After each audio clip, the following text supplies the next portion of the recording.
Mike McConville here for one more time for String Tech Workstations, Stratford, Ontario, Canada. I wanted to point out something here because even this iconic golden era J-45 amazing guitar, there are a couple of things that weren't quite right. So I got a radius off that fret. There's the radius of the fret. Look at the radius of this saddle. This is like original saddle.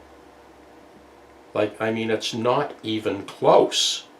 So this guitar was never right from the day it was made. So removing these saddles is pretty tricky because they're actually glued in. There's a bunch of work I've been doing on this guitar. I had to remove the back completely, restore the whole interior, soundboard, broken braces, it goes on and on.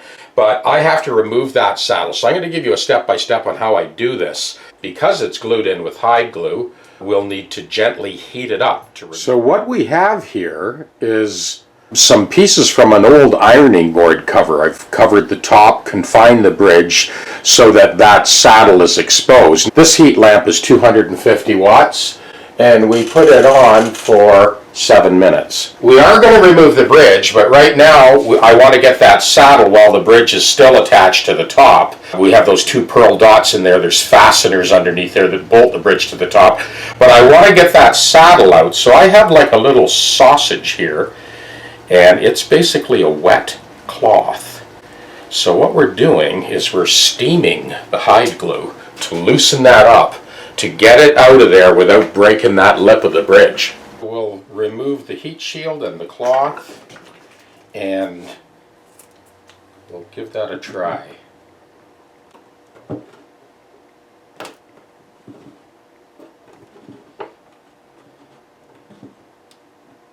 We did not damage the bridge getting that out.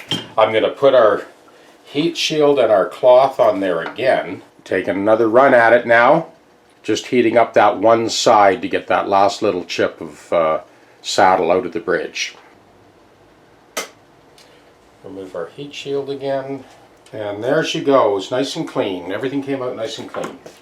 Now while that saddle slot is saturated, I'm going to clean out all that hide glue.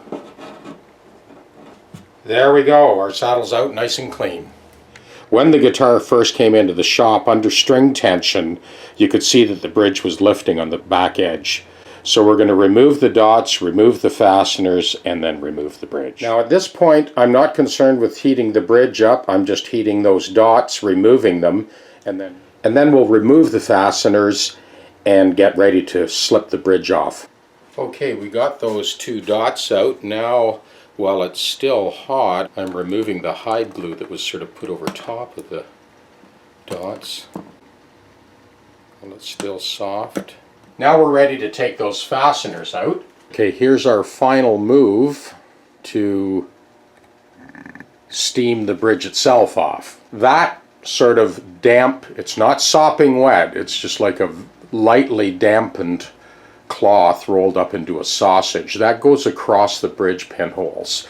So the steam actually gets right in underneath the bridge and gently softens that hide glue so we can remove this bridge cleanly. The base side of the bridge came up nice and clean. I'm taking another run at it. I've got that heat lamp kind of favoring from the middle to the treble wing. I actually got the bridge off super clean, but it's apparent that it was off before and there are some very minute fibers missing. So I'm going to size the joint with hide glue before I glue the bridge on with hide glue, and that's going to fill all those little tiny little hairs that were missing from the last time the bridge was off. The joint on the inside for the bridge plate was so dry, there was no glue on it. It just fell right off inside the guitar. This bridge plate is 84 thou, 82 thou, 85 thou, 84 thou. So I typically make my bridge plates 90 thou. Because those holes are chewed up a little bit, I'm going to make a new bridge plate. So when you look at that bridge plate very closely, you can see it has a distinct radius on it. So I'm going to radius the stock for the replacement bridge plate, and I'm going to compare it to the radius on the original bridge plate. So that shows you can kind of see the light in behind there, how much of a radius there was on that. Okay, I want to give the details on this oak caul that I'm using to glue that bridge on. This is not flat. This actually, I put a radius on that. So you can see, this is the joiner table, it is flat. There's a 30-foot spherical radius on that caul.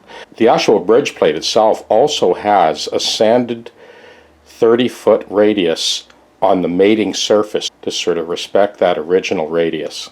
So when I glue that bridge plate on, we have an oak caul. This edge has been radiused to that 30-foot spherical radius. We have the rosewood bridge plate, and we have that layer of foam.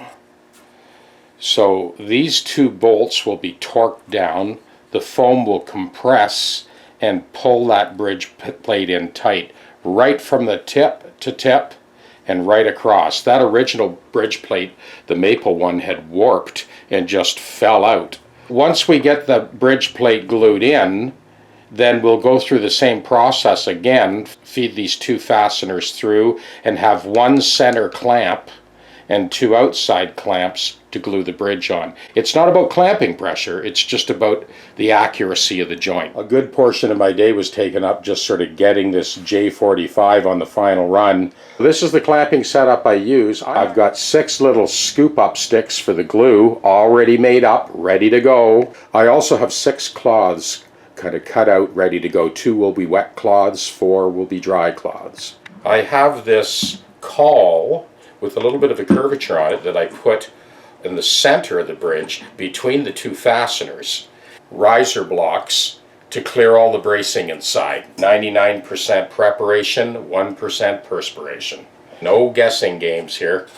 We're going to start with the bridge plate, but before we do that, we're going to put a drop cloth in there to make sure that we don't get glue all over the back of the guitar.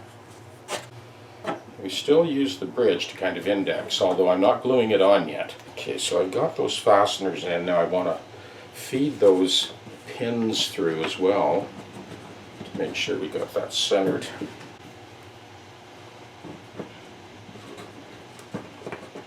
There we go. We're not gluing the bridge on right now, we're just gluing the bridge plate. Okay. Just double check those pins. Yep. We're good. So that caul hops over the bridge saddle slot to the leading edge, and we've got that foam under there. Got our little clamping blocks for the wings. I'll give that a couple hours actually and let that set. So once that new rosewood bridge plate has set, then we'll come back still using the same configuration exactly with the oak caul and the foam and everything else, and we'll glue the bridge on.